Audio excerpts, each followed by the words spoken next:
오늘은 현직 슬라임 한 분을 모셔봤습니다. 현재 서울 모 공대 대학원에서 젤리를 연구하고 있다고 하는데요. 그 젤리를 연구한다는 게 정확히 무슨 뜻인가요? 저희가 아는 그 젤리가 있잖아요. 그렇죠. 뭐 포도 젤리, 뭐 마이구미 이런 거요? 그렇죠. 먹을 수 있는 거부터 시작해가지고 뭐 바르는 이게 젤, 뭐 그냥 로션 같은 것도 정말 어떤 부분에선 젤리죠. 저희 이제 피부 같은 것들도 다 포함이 됩니다. 네네. 그런 게 다 젤이에요. 그래서 이 젤리를 뭐 어떻게 좀 활용을 하는 방안으로 연구를 하시는 건가요? 네, 저희 쪽은 이제 활용 방안도 연구를 하고 그것들의 이제 새로운 현상이나 원래 연구를 하는 게 그냥 새로운 거를 찾는 게 큽니다. 세상에 없었던 것들을 젤리로 이용해서 어떻게 풀 것인가, 어떻게 새로운 걸 만들어낼 것인가를 궁극적인 목표로 하고 있습니다. 그 오늘 인터뷰 하시는 분이 이제 대학원생이시다 보니까 저희 프로그램을 지금 직업 인터뷰잖아요. 그러다 보니까 원래 물어봐야 되는 게 이제 월급을 얼마나 받냐 이거거든요. 근데 대학원생도 월급을 받나요? 이게 상당히 빨리 들어온 공격적인 질문인데 네네. 이게 참 대답은 할 수 있죠. 대답은 할 수 있고 다 이제 말씀도 드릴 수 있고 한데 네네. 그러면 이제 저희를 너무 불쌍하게 생각하시지 않을까 싶어서 좀 조심스러운 게 있긴 하거든요. 이미 사정 다 알고 계시니까 그냥 시원하게 말씀 한번 해주시죠. 예, 일단 한마디로 말씀드리기 전에 서론을 좀 말씀을 드릴게요. 해보세요. 네. 원래 이제 그 대학원생이라고 하면 보통 석사와 박사를 칭을 합니다. 이제 학위 과정을 겪는 사람들을 이제 일반적으로 대학원생이라고 하고요. 그리고 이제 박사와 석사에 이제 인건비 상한이 있어요. 그래서 박사 같은 경우는 제가 알기로는 지금 300이 인건비 상한인 걸로 알고 있고, 그리고 석사 같은 경우는 한 200 초반 정도가 인건비 상한인 걸로 알고 있거든요. 거기서 이제 그 이하로 받습니다. 근데 좀 이상한 게 그 최저시급처럼 뭐 이 이상 줘야 된다 이게 아니라 이 이상은 주면 안 된다 이거라고요? 그렇죠. 왜냐하면 애초에 저희는 근로소득자가 아니에요. 그렇기 때문에 근로기준법에 포함이 안 됩니다. 네네. 일반 소득자거든요. 어떻게 보면. 그래서 결국 이제 어떤 프로젝트의 돈의 일부분을 그 프로젝트에 참여를 한 노고로 이제 그 돈을 받는 거기 때문에 어떻게 보면 이제 정말 까놓고 말하면 어떤 프로젝트에 돈을 받는 프리랜서라고 할 수 있죠. 그 프리랜서들은 근로소득 그 계약서를 안 쓰잖아요. 그렇죠. 이제 어떤 일과에 따라서 그만큼의 돈을 포션으로 받는 거기 때문에 대부분의 대학원생들은 그 범위에 속해 있다고 보시면 됩니다. 그리고 이제 또 굳이 저희 쪽에 이제 그 월급을 물어보자면 저는 일단 앞에서 말했듯이 슬라임을 다룹니다. 슬라임을 다루면 그 여러 가지 재료를 다뤄요. 부드러운 뭐 물질들을 다루는 곳은 돈을 일단 많이 써요. 그 물질을 사기 위해서. 물질이 진짜 비싸거든요. 그래서 프로젝트의 일부분 중에 물질 값을 떼가고 나머지를 받습니다. 그렇게 따지면 이제 최대 인건비 상한에서 보통은 이제 스펙트럼이 40% 정도에서 70% 사이에 걸쳐 있다고 볼 수 있어요. 그 정도라고 보시면 됩니다. 거기에서 이제 더 많이 받는 사람들도 받고 더 적게 받는 사람들도 봤어요. 근데 이제 얼추 그 정도 선의 대부분의 대학원생들이 포진해 있다고 보시면 됩니다. 네네네. 그럼 일단 프로젝트를 받는다고 하셨는데 그러면 결국 돈을 주는 사람은 누구인 거죠? 이 프로젝트를 주는 사람이 누구인 거죠? 그 프로젝트에 이제 주는 사람들은 다양하죠. 첫 번째로 일단 국가의 R&D 예산입니다. 저희 국가가 상당히 이제 R&D 예산 비율이 높거든요. 거기에서 이제 과제들을 뿌려요. 이제 어떤 기술을 개발하기 위해서 너네들이 뭘 할 수 있냐. 그럼 이제 수많은 연구실, 각각의 연구실들이 자기가 할 수 있다라고 제안서를 씁니다. 그럼 이제 그걸 국가가 검토해보고 이 친구들 잘하겠네 싶으면 이제 1년에 얼마를 줄 테니 너네 한번 해봐라. 우리가 중간중간 점검을 할 거고 마지막에 최종 평가를 내리겠다. 그렇게 가는 게 이제 국가에서 주는 시스템입니다. 그리고 크게는 기업에서 주는 시스템이 있어요. 예를 들면 이제 대기업들이 자기가 개발하기 힘든 그런 기술들을 그 회사 차원에서 개발하는 게 아니라 이제 외주를 맡깁니다. 연구실들의 외주를 맡겨요. 왜냐하면 그쪽이 이제 최전선에 있기 때문에 어떤 기술 개발에 있어서는. 그래서 자기들이 바라는 게 이런 거니까 돈을 이렇게 줄 테니 한번 해볼래? 라고 하면 똑같이 이제 그 연구실들이 달려들어서 제안서를 씁니다. 거기서 이제 뽑히는 거예요. 일종의 프로젝트를 수주를 끊임없이 하고 있는 그 시스템이라고 보시면 됩니다. 그러면은 연구실 단위로 프로젝트를 받는 건가요? 연구실 단위로 보통 프로젝트를 받기도 하고, 그리고 수개의 연구팀들이 모여가지고 하나의 거대한 프로젝트를 이렇게 사냥하러 다니는 거죠. 그래서 이제 그 팀을 어셈블을 딱 해가지고 우리는 이런 거를 다 합쳐서 누구는 AI를 하고 누구는 회로를 하고 누구는 뭐 재료를 해가지고 뭐 예를 들면 텔레비전을 만들겠다. 텔레비전을 만들기 위해서 뭐 회로만 필요한 게 아니잖아요. 그렇죠. 그래서 걔네들이 이제 팀을 다 이룹니다. 팀을 이뤄서 이제 우리가 이 텔레비전을 만들 테니까 네. 돈을 엄청나게 줘라. 만들어 줄 테니까. 그럼 이제 그렇게 해서 이제 프로젝트가 시작이 되는 거예요. 그러면 개별 연구실을 봤을 때 그 개별 연구실의 운영비나 뭐 석박사들 인건비 그리고 재료비 이런 것들을 프로젝트를 받아서 충당을 하는 것 같은데 네. 근데 그러면 한 연구실당 보통 1년에 어느 정도 규모가 수주를 받나요? 그거는 일단 연구실이 하도 네. 그 인원의 스펙트럼이 다양해요. 그러니까 인원이 적은 연구실에선 적게 받고 인원이 많은 연구실에선 많이 받겠죠. 저희 연구실 같은 경우는 거의 한 20명 중반 정도가 있는 대형에 속하는 연구실이에요. 아, 그거보다 더 네네. 큰 연구실들도 받지만 네. 그거보다 작은 연구실들이 훨씬 많거든요. 그래서 그런 경우는 수주액이 이제 연 거의 한 몇십억 정도 된다고 보시면 됩니다. 그러면은 인당 뭐 한 1, 2억 정도 매출은 무조건 나오는 거네요? 그렇죠. 근데 네. 그 매출을 전부 다 인건비로 사용을 할 수가 없고 거기서 이제 연구실 운영비 그 외에 이제 재료를 사는 비용 그 외에도 이제 들어가는 각종 이제 부대 비용들과 이제 네네. 학교에 제출하는 비용 그러니까 학교가 어떻게 보면 네. 거대한 그 프로젝트 팀들을 이끌고 있는 우두머리예요. 그 그 학교가 운영이 되기 위해서는 학비뿐만이 아니라 연구비를 수주한 그 돈을 가져가서 학교를 운영하는 데 쓰기도 하거든요. 네. 상납을 하는 건가요? 일종의 그런 우리 학교의 이름을 쓰니 너네들은 열심히 따와가지고 네네. 일종의 포션을 바쳐라. 그런 느낌이죠. 물론 그게 서로가 상부상조 관계긴 하죠. 왜냐하면 네네. 학교에서 줄 수 있는 여러 가지 그 시설적인 부분들이 있기 때문에 그렇게 이제 포션을 제외하면 이제 실제로 네. 인건비가 정해집니다. 그 학문을 하시는 분들이라서 어쩐지 뭔가 조용히 탑에 앉아서 고고하게 공부를 할 줄 알았는데 실제로는 활발하게 막 사냥을 하러 돌아다녀야 되고 막 돈을 구해와야 되고 뭐 이런 식으로 돌아가네요. 전형적인 스테레오 타입이죠. 그렇죠. 학문을 고고하게 할 거라고 생각을 하는데 그 학문을 고고하게 하기 위해서는 일단 밑에서 발버둥을 열심히 쳐야 됩니다. 발이 불이 나게 뛰어야 되고요. 이제 손도 불이 나게 움직여야 되고 그래서 가만히 앉아있는 시간보다 오히려 뛰어다니는 시간이 더 많아요. 그리고 이제 3D 노동을 하고 있다던가 아니면 머리를 이제 한 개까지 쥐어짜이고 있다던가 그거는 네네. 좀 고고하긴 하죠. 그렇죠. 근데 이제 손을 쓰는 직업들이 많아요 생각보다. 네네. 예를 들면 저는 이제 공대이기 때문에 일단 공대 위주로 말씀을 드릴 건데 뭐 사실 이공계는 대부분 다르지 않아요. 이제 실험이라고 할게요. 실험. 네네. 보통 이제 과학 실험이라고 생각을 하시죠. 네. 모든 그 영화에서 나오는 각종 실험들 그렇죠. 그런 것들이 이제 머릿속으로만 이루어지는 게 아니잖아요. 그러면 대부분의 시간을 거기에 할애하기도 합니다. 그럼 이제 하루 종일 3D 작업을 하고 있는 거예요. 그 실험실에 들어가서 실험을 하는데 그 실험이 이제 상당히 정적인 게 아니라 거기서 막뭐 사고도 나고 막 난리도 나고 막 뭐 유독증기가 퍼지기도 하고 아이고, 뭐 네네. 폭발이 나서 날아가기도 하고 불도 나고 다양해요. 그러니까 일종의 공사 현장 같은 곳에서 하루 종일을 보내고 있다고 생각하시면 돼요. 그러니까 사실 네. 고고하게 학문을 한다기보다는 프로젝트를 열심히 수주를 하러 댕기면서 돈이 없으면 이제 전전긍긍이 하고 그럼 이제 돈을 달라고 막 서류를 미친 듯이 쓰다가 이제 또 그게 떨어지면 또 좌절하다가 이제 또 막 네. 이제 실험 돌아가야 되니까 밑에 가서 또 열심히 3D 작업하고 녹초가 네네. 돼서 올라와서 또 이제 네. 교수님 보러 가고 미팅하고 사람들 네네네. 그 관련 업계 팀원들 만나고 얘기하고 네네. 그런 것들이 끊임없이 반복이 되는 거예요. 생각보다 정적인 직업이 아닙니다. 그 3D 얘기하시니까 또 생각이 난 게 예전에 저기 모 대학교에서 화학연구소였나요? 그쪽에서 한번 폭발이 일어난 적이 있다고 들었죠?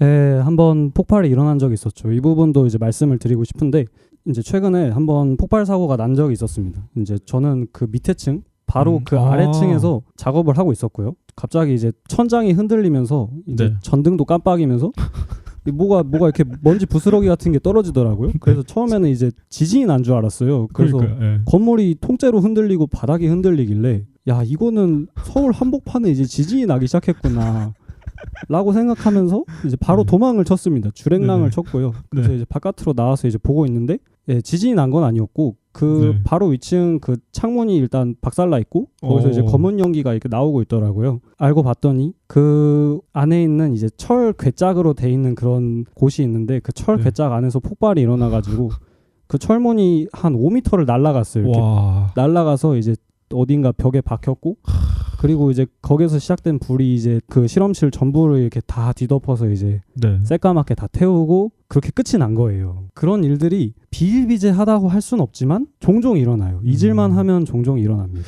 그렇게 큰 사고 말고도 좀 건강에 관련된 사고도 있죠. 거기 그 농생대인가 화학공학관 그쪽 가보면은 뭐 눈 세척기 막 이렇게 써 있고 위쪽에 샤워기 달려 있고 뭐 이런 거 있잖아요. 그렇죠. 네, 일단 이공계 학문들 중에 상당수는 네. 이제 교과서에서 보기엔 상당히 점잖아 보이지만 실제로 보면 이제 주랭랑을 치는 게 이제 좀 더 안전에 가까운 그런 물질들이 있습니다. 일단 그런 썰이 있어요. 화학 계열 종사자들은 네. 이제 보통 딸을 낳는다. 아, 그 얘기 들었어요. 배터리 하는 친구한테. 이제 네. 그 유전자적으로 이제 문제가 생겨서 네. 그래서 이제 아들을 낳을 수가 없다는 그런 속설이 돕니다. 뭐 Y 염색체가 뭐 어떻게 예, 돼갖고 어딘가가 이제 맛이 네네. 가가지고 그래서 이렇게 뭔가 고장나 버린다는 그런 흉흉한 소문이 돌기도 하고요. 그리고 네네. 이제 실제로 제가 본 것들은 네. 예, 그럴만하다고 느낄 수도 있었던 게 그냥 네. 이제 유독가스가 막 세면대에서 막 유출이 돼가지고 네. 이제 거기에 이제 복도를 뒤덮거든요. 네. 그럼 일단 난리가 나는 거예요. 일단 복도에서 그 사무실로 이제 그 증기, 그러니까 사무실과 실험실이 분리가 안 돼 있는 경우가 많아요. 바로 네네네. 옆방인 경우도 있고 다른 연구실의 실험실이 우리 사무실의 옆방인 경우도 있고. 네네네. 그럼 이제 다른 실험실에서 유독가스를 퍼뜨리기 시작하면 사무실로 이제 그 증기가 그대로 새어오겠죠. 그럼 일단 첫 번째로 일단 이상함을 느낍니다. 일단 냄새가 네. 이상하고. 아, 맡아보고 느끼는 건가요? 뭐 연기 감지기 뭐 이런 게 있는 게 그 정도면 네. 양반이에요. 냄새가 네네. 없는 독한 애들도 많기 때문에 네네. 그런 애들이 이제 오기 시작하면 이제 다들 필사적으로 일단 도망을 치죠. 그래야죠. 네. 다들 이제 노트북을 들고 뛰는 거예요. 아, 자기 노트북은 노트북이 챙기고. 이제 네. 자기 인생이 걸려 있으니까 그걸 잃어버리면 이제 네. 모든 게 이제 다 초기화가 되는 거거든요. 인생의 그 대학원생들의 네. 필수고요. 그 노트북은. 그래서 그렇게 열심히 주랭랑을 칩니다. 그리고 네네. 이제 다시 안전해졌다는 걸 보면 이제 돌아오기도 하고. 그리고 이제 그 말씀드렸듯이 이제 샤워하는 게 있어요. 왜 복도에서 샤워를 하냐? 네. 그런 유독 증기뿐만이 아니라 액체도 있고 고체도 있고 다양한 것들이 이제 눈이나 코나 입에 뭐 얼굴에 네. 이런 데 묻으면 이제 거기서부터 이제 타들어가기 시작할 수도 있어요. 그래서 이제 제가 그 겪었던 부분은 제 네. 눈에 이제 그런 타들어가는 물질이 들어가서 이제 눈을 감고 띄어서 세면대에서 열심히 세척을 했던 거랑 그다음에 옆에 있는 애가 타들어가는 물질이 튀어서 걔 머리를 잡고 이제 세척실로 데려갔던 거랑 다행히도 이제 둘 다 샤워를 하진 않았어요. 네네. 그냥 네. 물로 열심히 얼굴을 씻었죠. 네. 근데 이제 걔는 이제 경증의 화상을 입었고 눈에 경증의 화상을 입었고 저도 똑같이 화상을 입었습니다. 그 정도면 아주 양호한 편이죠. 이제 그러시지 못할 것 같은 분들을 이제 데리고 샤워를 시키는 곳이 이제 복도에 있는 그 샤워 시설입니다. 네네네. 뭐 이렇게까지 얘기를 하시니까 이제 연구하시는 부분이 구체적으로 뭔지 좀 많이 궁금한데 그 연구하시는 부분이 젤리라고 하셨잖아요. 근데 제가 이제 저희 팟캐스트를 듣는 시청자 분들에게 젤리를 연구한다. 그럼 굉장히 흥미를 가지거든요. 왜냐하면 다른 공대생들이 뭐 이 사람은 뭐 회로를 연구한다. 그렇죠. 이 사람은 안테나 연구한다. 그렇죠. 그러면 솔직히 별로 관심이 안 가는데 근데 그럴 수 있죠. 젤리 공부한다 그러니까 뭐야 그게 어떤 뭐 하는 젤리인데 네. 그래서 제가 항상 하는 레파토리가 있습니다. 이분이 무슨 연구를 하는지를 쉽게 설명해 주기 위한 제가 알기로는 미국의 어떤 한국인 과학자 이 젤리 분야를 연구하시던 과학자 한 분이 계셨는데 뭐 사람이 총에 맞으면 구멍이 뚫려서 그걸 지혈을 해야 되는데 그분이 만든 젤리를 이렇게 탁 대면 지혈이 팍 된다. 그 기술을 미국 국방부에서 돈을 잔뜩 주고 사갔다. 그리고 그렇게 설명을 하면 보통 알아듣거든요. 그렇죠. 뭐 네. 구체적으로 지금 연구하시는 분야는 어떤 건가요? 제가 연구하는 분야는 네. 일단 당연히 젤리고요. 그 네. 젤리에서 이제 안쪽 분야로 따지면 네.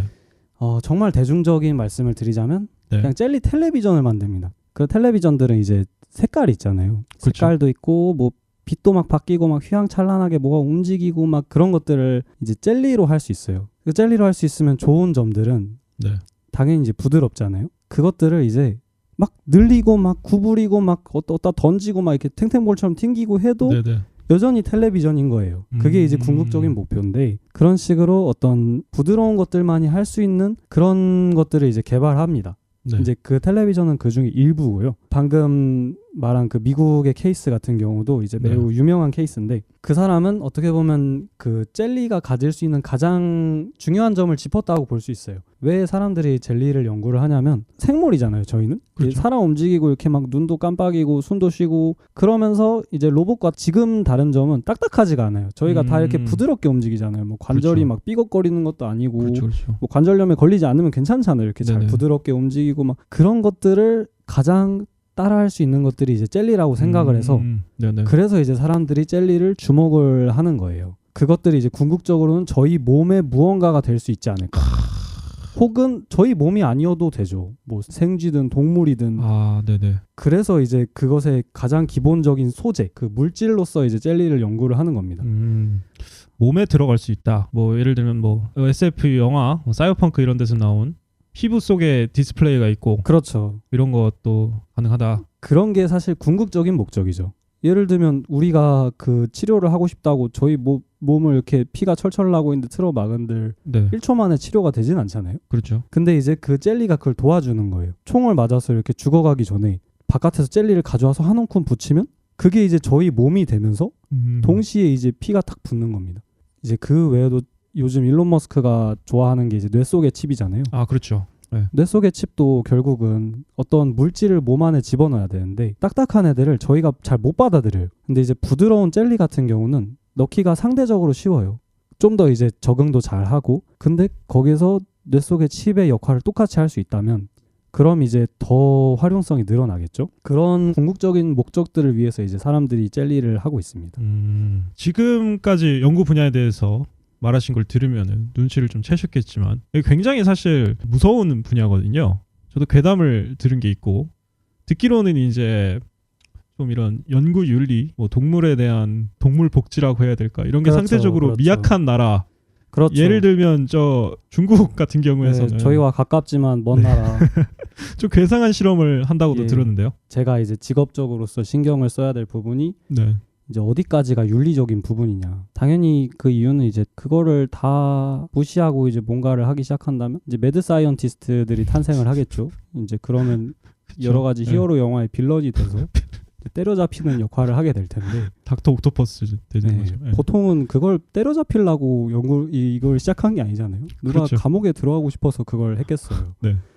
그렇기 때문에 이제 적당한 네. 선이란 게 필요하고 그거를 막기 위한 시스템도 필요하죠. 근데 네. 중국은 상대적으로 그런 게 덜합니다. 그래서 당연히 이제 대부분의 연구 결과들은 국제적으로 공유가 되기 때문에 네. 어느 정도의 그 윤리란 선이 존재하지만 그 선을 아슬아슬하게 넘을락 말락하는 그 연구들을 보면 항상 중국 거더라고요. 그 친구들은 이제 선이 좀 더 뒤에 있는데 그걸 간신히 참고 거기까지 이제 딱 유지를 해서 낸 것 같아요. 뭐 어떤 식으로 이 선을 넘는 건가요, 이게? 일단 쥐에게 여러 가지를 이식을 하는데 그중 하나가 일종의 그 창문이에요. 창문. 쥐의 몸 바깥에다 창문을 이식해 놓고 그 몸 안에 이제 훤히 관찰할 수 있는 그런 시스템을 이제 만들어 놓고 네. 거기 안에서 이제 뭐가 벌어지는지 그 뇌에서 어떤 일들이 일어나는지를 네. 이제 쥐를 괴롭히면서 계속 관찰을 하는 거예요. 아, 괴롭힌다고요? 이제 여러 가지 자극을 주면서 이제 쥐가 어떤 식으로 종양이 생기고 어떤 식으로 치료가 되고 하는지를 관찰하는데 네. 저희로 생각해 보시면 저희 그 머리의 절반을 이렇게 네. 일종의 제가 이런 말 써도 되는지 뚝배기라고 하죠. 이렇게 뚝배기를 따서 열어서 네. 그걸 이제 창문으로 대체를 해놓고 그 이제 네. 거리를 걸어다니게 하는 거예요. 창문이라는 게 뭐 투명한 뭔가인가요? 그렇죠. 투명한 젤리죠. 아. 투명한 부드러운 물질들을 이렇게 창문처럼 만들어가지고 네네. 일종의 뇌가 훤하게 보이는 그런 시스템을 이제 쥐에 대해 딱 보여준 거예요. 뭐 아주 놀라운 결과고 당연히 이제 좋죠. 네. 그런 걸 이용해서 뭔가를 할 수 있을 테니까. 근데 이제 과연 쥐가 그렇고 싶었을까? 좀 더 이제 궁극적인 목표를 위해서 치료를 위해 이렇게 한다면 모르겠지만 네네. 약간의 장난기가 다분히 들어간 게 아닌가 싶은 생각도 들었고요. 네네. 또 이제 두 번째로 기억이 나는 거는 이거는 조금 이제 잔인한 얘기일 수도 있는데 지렁이 비슷한 친구가 있어요. 그냥 이제 못 움직이게 만듭니다. 지렁이 같은 친구의 움직일 수 있는 그런 기관들을 못 움직이게 일단 만들어놔요. 네. 그 다음에 거기에다가 이제 일종의 로봇들을 다 이식을 해놓는 거예요. 움직일 수 있는 곳에다가. 뭐 관절 같은 일종의 데다가요? 관절 네네. 근육에다가 네네. 자기들이 원하는 대로 컨트롤할 수 있게끔 그런 로봇 시스템을 거기다 집어넣는 거예요. 그래서 이제 못 움직이는 친구를 데리고 네. 강제로 움직이게 만드는 거죠. 이렇게 지렁이가 꿈틀꿈틀하면서 앞으로 나가게. 살아는 있는 거죠? 살아는 있어요. 살아있는데 이제 앞으로 평생 움직일 수가 없는 거죠. 네네. 그 신호에 의해서만 움직일 수 있는. 그래서 그렇게 연구를 하기도 합니다. 뭐 뭔가를 위해서겠죠. 치료를 위해서일 거고 뭐 새로운 기술이니까. 근데 제 개인적인 판단으로는 이제 약간 그 목적성에 약간의 의심이 소지가 있는 그런 경우도 있는 것 같아요. 이건 절대 차별 발언은 아닙니다. 제 개인적인 네네. 생각이고요. 예, 아무튼 그렇습니다. 당연히 이제 정말 훌륭한 결과들도 많고 재밌는 결과들도 많습니다. 근데 네. 이제 가끔씩 뜨는 음모론을 보았을 때 뭐 네. 예를 들면 뭐 하프 인간을 만든다거나 클론을 만든다거나 하는 그런 흉흉한 소문들이 가끔씩 존재하잖아요. 그 가장 최근에 있었던 거는 이제 그 코로나 바이러스를 중국에서 100% 치사율로 변형시켜 가지고 쥐에게 테스트를 해봤더니 100%가 죽는 바이러스를 만들었다. 라고 그걸 또 발표를 했거든요. 근데 그 발표에 따른 이제 국제적인 평은 흉측하다. 아니 저게 무슨 의미가 있냐. 그 어디다 쓰는 거죠? 그거를 생화학 무기인가? 그러니까 100%가 죽는 한마디로 코로나 바이러스가 모든 전 세계 사람들을 괴롭혔잖아요. 네. 그 코로나 바이러스를 강화해가지고 걸리는 족족 죽게 만들어 놓은 거예요. 왜요? 이제 굳이 따지자면 새롭고 신기하니까. 그 새롭고 신기하긴 하죠. 예. 근데 이제 그 쥐는 이제 죽을 걸 알고 바이러스를 주입받은 거죠. 제가 너무 네네. 감정적으로 해석한 걸 수도 있겠지만 사실 그게 인류의 진보냐라고 물어봤을 때는 네. 좀 약간 목표성이 좀 이상하거든요. 그 인류의 진보가 아니라 쇠퇴를 부를 것 같은 애를 만들어 놓고 이제 새롭다라고 하면 그렇죠. 근데 그거를 또 공식적으로 공개를 한 거죠. 그렇죠. 예. 그리고 공개를 안 한 것도 있다는 거잖아요. 그죠? 뭐 항상 그런 소문들은 있잖아요. 네. 그래서 여기까지만 하겠습니다. 제가 또 이제 나중에 그런 동료분들이 또 이제 그 네. 여러 다양한 국적을 가지시게 될 텐데 네네. 너무 네네. 이제 너무 이게 편협적인 너무 생각을 심지 않을까 싶어서 이건 좀 제가 농담을 좀 섞어서 얘기해봤습니다. 네. 사실은 아닙니다. 그냥 해보는 말이고. 이제 연구실 좀 생활에 대해서 얘기를 좀 해보고 싶은데요. 예. 일단은 뭐 시간 순으로 해보면은 일단 학부생은 연구실을 골라서 들어가야 되잖아요. 보통은 그렇죠. 네. 그러면 연구실 고르는 프로세스는 이제 어떻게 연구실에 들어가게 되는 거죠? 석사 학위를 맨 처음 시작한다 했을 때. 한마디로 설명드리면 네. 일종의 프로듀스 101이라 할 수 있어요. 교수님은 앞에 있는 그런 보아 같은 분들이겠죠. 항상 이제 오디션 프로그램에서 보면 이제 네. 정말 픽을 받아서 가는 분들이 있고 네. 경쟁해서 올라가는 분들이 있잖아요. 그렇죠. 그 시스템들이 다 적용이 돼 있다고 보시면 됩니다. 결국 그 푸듀를 얼마나 많이 보냐의 차이겠죠. 연구실마다 그걸 보는 시청자들과 지원하는 사람들이 있을 거고 거기에 항상 T1은 한정이 되어 있으니 널널하게 들어갈 수도 있고 경쟁을 해서 들어가야 될 수도 있고 그거는 이제 전국 각지 전 세계에서 똑같은 시스템으로 알고 있고요. 뭐 그런 썰도 있죠. 이제 항상 그런 밈이 있잖아요. 예를 들면 수업을 열심히 들었더니 교수님이 연구실로 불렀다. 이건 무슨 징조냐? 밥도 사주고 야 좋은 얘기도 많이 하신다. 너는 정말 크게 되래다.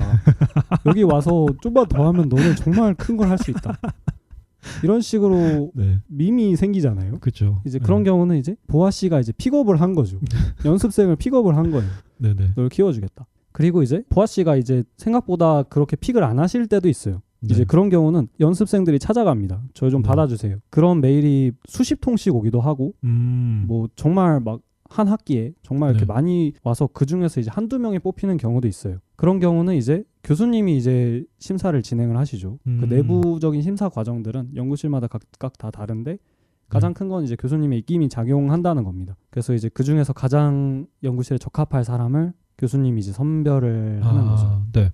그러면은 일단은 학부생들이 더 좋아하는 연구실이 있고 덜 좋아하는 연구실이 있다는 건데 그러면은 학부생들은 무슨 정보로 연구실을 선택을 하는 건가요? 일단 그냥 1차원적으로는 선배들의 정보를 얻죠. 네. 선배들 중에 거기에 있는 분 혹은 그 있는 사람이 친구인 분들이 있을 거고 네.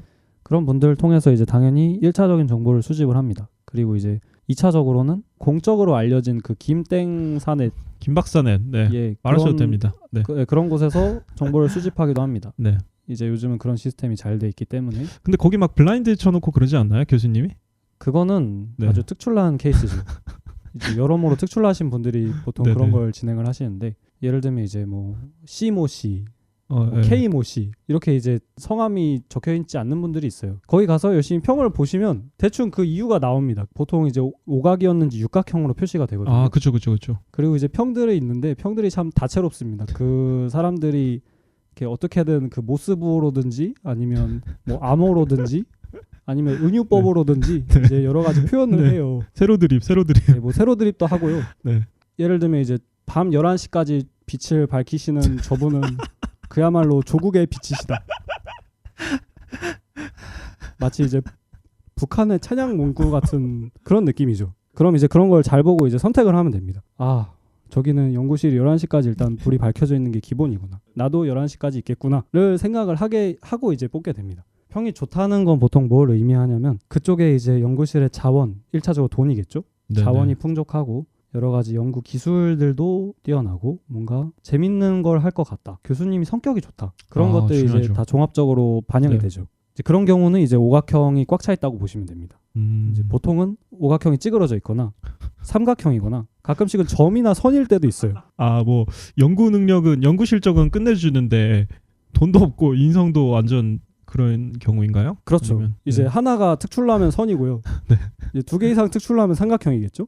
그렇죠. 그런 네. 식으로 이제 계속 바뀌는 겁니다. 여러 가지 그 형식들이 있어요. 뭐 별표도 나올 수 있고 다양한데 최대한 오각형이 있는 쪽으로 가시는 게 육체적, 정신적 건강을 위해서 좋을 수도 있습니다. 여러 가지 지표가 있다고 보는데 뭐 돈도 그렇죠. 있고 교수님 인성도 있고 연구 실적도 있고 근데 예. 그 중에서 제일 중요한 지표 하나를 꼽으라면 뭐가 될까요? 뭘 원하냐에 따라 다르겠죠. 네. 일단 대학원생의 진로는 여러 개입니다. 네. 그 중에서 가장 많이 선택하는 진로는 아무래도 생업을 연구로 하는 연구직이겠죠. 네. 그걸 위해서면 사실 제 개인적인 생각으로는 첫 번째가 실력이라 봅니다. 연구 실력. 그럼 이제 그걸 첫 번째로 선택을 해야겠죠. 당연히 다른 것도 중요하지만 마치 연애를 할 때 외모가 네. 먼저냐 성격이 먼저냐 그런 그렇죠. 거잖아요. 그렇죠. 네. 그리고 이제 학위를 따고 이후에 어떤 기업에 들어가서 일을 하고 싶다라고 하는 분들은 졸업을 빨리 할 수 있는 게 훨씬 더 좋은 스펙이 되기 때문에 그런 경우는 조금 더 성격, 분위기 네. 이런 것들을 많이 보게 됩니다. 네. 졸업 잘 시켜줄 것 같다 이런 느낌인가요? 그렇죠. 그래야 이제 어떤 그 다음 커리어로의 도약이 빨라지기 때문에 좋습니다. 네. 그리고 이제 우리가 대학원생 하면 흔히 가지고 있는 스테레오타입 중에 하나가 퇴근을 안 한다, 학교에 산다, 그렇죠. 잠을 못 잔다, 씻지를 못한다, 예, 뭐 노숙자 꼴 하고 다닌다. 노숙자가 된다. 네네. 그런 게 뭐 어느 정도까지 사실인가요? 저도 이제 겪어본 바로는 네. 일단 연구실에서 잠을 잘 수 있고요. 밤을 샐 수도 있고 정말 그거는 천차만별입니다. 천차만별. 완전 천차만별. 그러니까 어떤 연구실에서는 진짜 네. 그냥 6시 칼퇴가 가능하기도 해요. 그런 경우는 사실 직장인과 전배 다를 바가 없죠. 그렇죠. 취미 생활도 할 수 있고. 어우. 돈이 조금 적다는 거 외에는 이제 그 반대의 케이스는 퇴근을 뭐 10시, 11시에 기본적으로 한다던가 뭐 주 70시간을 찍는다거나 주말 출근은 일단 기본이라던가 네. 토요일 오전에 미팅을 한다던가 어우. 뭐 그런 것들은 저희가 근로기준법이 없기 때문에 얼마든지 아. 가능합니다. 복선이 있었네요. 예, 저희는 근로자가 일반 아니라서. 소득자이기 때문에 네네. 프리랜서는 일하는 거에 제한이 없거든요. 그리고 상사가 있는 프리랜서다? 상사가 시키면 해야죠. 어떡하겠어요. 프리랜서는. 프리하지 못한 프리랜서인 거죠. 그냥 이제. 그것도 업무 감독을 받으면은 근로자다 이런 판례도 있었는데 근데 그런 건 적용이 안 되겠지 당연히. 저도 이제 근로기준법에 대해서 자세히는 모르지만 네. 그런 시도가 여러 번 있었죠. 어떤 근로자의 안에 편입시켜서 조금 더 대학원생의 생활을 개선시키고자 하는 시도들이 있었던 걸로 알고 있으나 그것들이 실제로 법제화돼서 적용된 케이스는 아직 없는 걸로 알고 있습니다. 그거를 그래서 이제 그나마 피하기 위해서 만들어진 게 김 박사 내신 걸로 알고 있고요.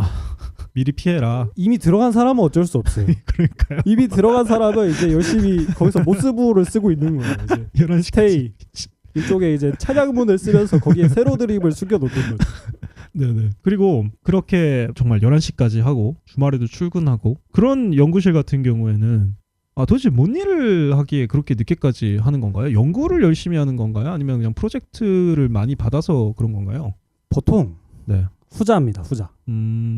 그러면 이제 그 이유가 있을 거잖아요. 그거를 뭐 고생을 시키면서 당연히 이유가 있으니까 하겠죠. 그죠? 보통 그 이유는 교수님의 그 사익을 위해서인 경우가 좀 있습니다. 이제 여기서 이제 네. 프로젝트의 기반 설명을 드리자면 네. 그 교수님은 프로젝트를 많이 할수록 일단 돈을 많이 버는 구조입니다. 교수님은 임금 상한 이런 게 없나요? 임금 상한이 없는 걸로 알고 있고요. 네. 일종의 스타트업 사업자라고 보시면 돼요. 네. 일감이 많을수록 자기에게 떨어지는 포션이 많으시겠죠? 네네. 그리고 국가 과제는 그 포션이 매우 적거나 없습니다. 근데 기업에서 주는 과제는 그 포션을 자유롭게 설정을 할 수가 있어요. 네네. 그러면 이제 제가 교수라고 생각을 해봅시다. 네. 그리고 이제 건물을 하나 사고 싶어요. 네. 그럼 어떻게 하면 되냐? 기업에서 열심히 과제를 땁니다. 과제를 계속 따요. 정말 많이 따요. 그럼 그걸 누가 당연히 교수님도 일을 하시겠지만 대학원생들이 주로 실무 담당을 합니다. 보통 대표는 일감을 따오고 직원은 일을 하잖아요. 그렇죠. 그럼 이제 대학원생들이 일을 하고 그 대표님은 일감을 따서 그거의 포션을 이제 인센티브로 받습니다. 네. 그래서 인센티브에 상한은 사실상 없고 그걸 정말 많이 하면 교수님은 상당한 네. 사업자가 되실 수 있죠. 많이 하시면은 그럼 얼마나 버는 건가요? 몇십억 정도 한다 그랬는데. 예, 거기에서 보통 네. 퍼센테이지가 일단 네. 1의 단위는 아니고요. 그 떼갤 수 있는 퍼센테이지가 1의 단위는 네네네. 아니고 10의 단위이기 때문에 아. 그리고 이제 보통 과제 규모라고 하면 작은 거는 5천만 원에서 시작해서 큰 거는 20억까지도 합니다. 그럼 이제 그게 연당 떨어진다고 생각했을 때 그거를 혹시 이제 교수님이 어떤 비용으로 챙겨갈 수 있다고 따져보시면 대충 과제를 몇 개 굴리면 얼마가 교수님이 받을 수 있겠구나 라는 계산이 나옵니다. 네네. 이제 그런 경우는 이제 학생들이 연구를 하기보다는 프로젝트를 따기에 집중을 하겠죠. 네. 그럼 이제 그 프로젝트를 따는 게 사실 쉬운 일이 아니기 때문에 열심히 네. 서류를 쓰고 있는 겁니다. 네. 계속 서류를 쓰고 떨어지면 쓰고 또 쓰고 또 네네네. 쓰고. 네.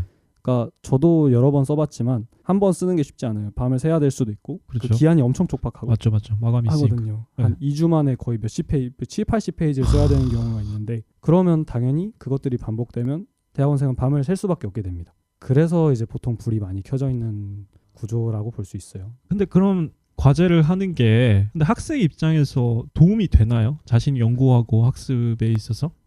예, 되긴 합니다. 되긴 네. 해요. 이제 그 과제가 너무나 성격이 다양한데 거기서 연구가 되는 과제가 있고 안 되는 과제가 있어요. 연구가 된다고요? 그 과제 주제로 그 네네네. 과제 주제가 새롭다면 그것이 새로운 기술이고 그것이 새로운 주제가 될 수 있어요. 그럼 이제 그걸로 연구를 하고 그 똑같이 이제 학업에 도움을 받을 수 있겠죠. 좋은 과제입니다. 그런 건 좋은 과제고요. 안 좋은 과제는 자기가 보통 설정했던 그 주제랑 전혀 상관없이 돈을 위해서 따는 과제가 있는데 그런 거는 열심히 한다고 해서 어떤 학업적으로 도움이 되는 게 아니에요. 그거에 그렇죠. 대한 시간만 쓸 뿐이죠. 네네. 그런 경우는 이제 도움이 잘 안 되죠. 그 또 연구실 내 문화, 조직 문화라는 게 있잖아요. 그렇죠. 그것도 연구실마다 많이 다르다고 하긴 했는데 어떤 연구실은 교수를 중심으로 난 박사, 석사, 연차 따라갖고 군대식으로 그렇죠. 서열이 있다고 들었고 어떤 데는 뭐 살짝 아메리칸 스타일로 좀 프리하게 한다고 들었는데 그렇죠. 뭐 이런 조직 문화는 뭐 일반적인 연구실을 봤을 때 이런 군대식 문화가 있는 편인가요? 예, 아직 남아 있습니다. 네. 남아 있고요. 네. 실제로 들어본 여러 가지 케이스들도 있고 그런 경우 이제 도제식인 경우가 많습니다. 아, 그렇죠. 도제식. 예, 일종의 사제 관계로 미니 사제 관계들이 끊임없이 이어지면서 제자가 열심히 일을 하고 그 스승이 조금 그거를 챙겨가는 그런 문화가 존재하기도 하고 그게 이제 건강한 문화라면 배우고 가르치고 서로 상부상조하는 관계겠죠. 그렇죠. 근데 이제 그게 쉽지 않습니다. 그리고 이제 그 외에도 미국적으로 정말 거의 이제 수평에 가까운 네. 대부분의 일들을 분담하는 그리고 이제 어떤 권위나 이런 걸 딱히 안 세우는 곳들도 요즘은 많이 존재하는 것 같아요. 점점 그렇게 돼가고 있는 추세고 네. 이제 세대가 애초에 MG 한 그렇죠. 세대가 네. 점점 이제 되고 있기 때문에 그렇죠. 네. 훨씬 옛날에 비해서 분위기는 좋아졌다고 할 수 있습니다. 네, 그렇습니다. 그 다음에 지금 대학원생 생활이 장점과 단점이 있다면 뭐가 있을까요? 장점부터 말씀을 좀 해주시죠. 장점은 어렵죠. 장점부터 말하기가 쉽지 않은데. 네. 그러니까 이거는 제 네. 일반적인 생각이 아닐 것 같아서 말씀을 섣불리 드리기가 어려운데. 네. 저는 일단 재밌고요. 네. 그리고 연구실에 따라서 이제 저희 연구실은 감사하게도 제가 하고 싶은 걸 마음대로 할 수 있어요. 과제도 저와 관련 있는 걸 주로 따게 만들어 주시고. 그러면 사실 할 맛이 나죠. 그렇죠. 제 일이 그대로 저의 무언가가 되는 거니까. 그래서 저는 이제 그런 능동적인 부분 그리고 어떤 출퇴근 시간에 있어서 제약을 받지 않는 부분이 있거든요. 그렇게 이제 자기 시간을 마음대로 조절할 수 있는 게 일종의 프리랜서에 진짜 가까운 것 같아서 조직 속에 이렇게 상하 관계가 확실한 상명하복식이 아니어서 좀 더 자유로워서 전 좋습니다. 단점이라고 하면 아무래도 긴 수련 시간과 네. 긴 근로 시간 그리고 상대적으로 부족한 돈이겠죠. 그래도 저는 개인적으로 만족을 합니다. 그리고 이제 좀 더 일반적인 장점이라고 한다면 학생들이라 주변에게 돈 얻어먹기가 쉽습니다. 직장인들 친구들이 죄책감을 느껴요. 저와 같이 밥을 먹을 때 네. 제가 산다는 것에 정말 거의 극한의 거부감을 느끼더라고요. 마치 마치 약간 그 사회적 약자를 배려하지 못한 듯한 그런 모습을 항상 보이고 네네. 예, 그런 걸 열심히 사주려고 해서 네. 아무래도 이제 좀 스탠다드가 학생의 스탠다드로 남들이 봐주기 때문에 네네. 좀 그렇게 그 동나이 때 해야 될 것들에 대해서 좀 더 관대한 게 있지 않나 싶습니다. 학생 신분이기 때문에 그래도 예, 예. 네, 그렇습니다. 그리고 슬라임님이 보시기에 이 대학원생이라는 진로, 뭐 어떻게 예. 보면 직업인데, 뭐 사실 굉장히 회색 구역에 있는 거죠. 이 직업이 미래는 앞으로 어떨 것 같나요? 저는 사실 밝다고 봅니다. 제가 이곳에 있어서 그런 것도 있겠지만 요즘 뉴스에서 나오는 게 미국의 빅테크가 거의 세계 모든 돈을 쓸어 담고 있잖아요. 그 빅테크들은 어떤 선도적인 기술을 바탕으로 어떤 신기술들을 가진 인재들을 모아서 가치를 창출했는데 그것들이 엄청난 돈이 된 거잖아요. 기술이 그래도 항상 어떤 먹고 사는 것에 있어서 받침이 될 수 있는 그런 좋은 것이라고 생각을 하고 학위 과정을 한번 거치고 났을 때 당연히 스코프는 줄어들지만 그 깊이에 있어서 기술에 어느 정도 깊이를 가질 수 있기 때문에 그런 것들을 필요로 하는 곳이 어디인가 있을 거란 말이죠. 괜찮은 방안이라고 생각이 들긴 합니다. 저는 좋게 봅니다. 그리고 마지막으로 그 전공이 같으신 후배가 있으실 거 아니에요. 근데 만약 후배가 나도 이 분야로 석박을 하고 싶다, 대학원에 가고 싶다, 그러면은 어떤 말씀을 해주실 건가요? 일단 그 친구가 진심인지부터 말을 해봐야죠. 과연 이게 술 취해서 말을 한 걸까? 네. 그러면 이제 돌이킬 수 없는 선택을 하게 된 거니까 일단 네. 한번 맑은 정신으로 아침에 해장을 하고 다시 물어봤을 때 일단 그게 맞는지를 확인을 해봐야죠. 그러면 이제 그게 맞다고 한다라면 고생을 당연히 하겠지만 재밌게 해봐라 라고 할 것 같아요. 그리고 김박사넷을 꼭 봐라 라고 할 것 같아요. 왜냐하면 이제 어떤 스스로가 이제 선택을 했을 때 그 선택을 후회하는 경우는 별로 좋지 않은 말로를 겪게 되기도 하거든요. 한번 선택하면 최소 5년을 가야 되는 선택이기 때문에 그렇죠. 예, 중간에 드랍을 하면 너무 기회비용이 큽니다. 예를 들면 퇴사를 하면 그래도 경력이란 게 쌓이잖아요. 근데 학위 과정은 사실 학위가 없으면 뭐 아니면 도기 때문에 오히려 마이너스로 작용하는 경우도 있어요. 그래서 고생을 한번 해보되 즐겁게 하되 안 되면 빨리 결정해라 라고 말을 할 것 같습니다. 만약 지금 연구하신 바로 그 분야로 들어오고 싶다 한다면 예, 추천을 하실 건가요? 전반적으로? 저는 추천을 할 것 같아요. 이 분야는 앞으로도 커질 것 같습니다. 흐름이란 게 있잖아요. 지금 이 젤리를 다루는 이 분야들은 앞으로도 성장 가능성이 상당히 크다고 봅니다. 그러면 당연히 수요도 커지겠죠. 그래서 추천을 하고 싶습니다. 네, 좋습니다. 오늘은 슬라임을 연구하시다가 스스로 슬라임이 돼버리신 대학원생 한 분을 모시고 인터뷰를 해봤습니다. 네, 감사합니다. 감사합니다. 형 진짜 잘하는데? 그래?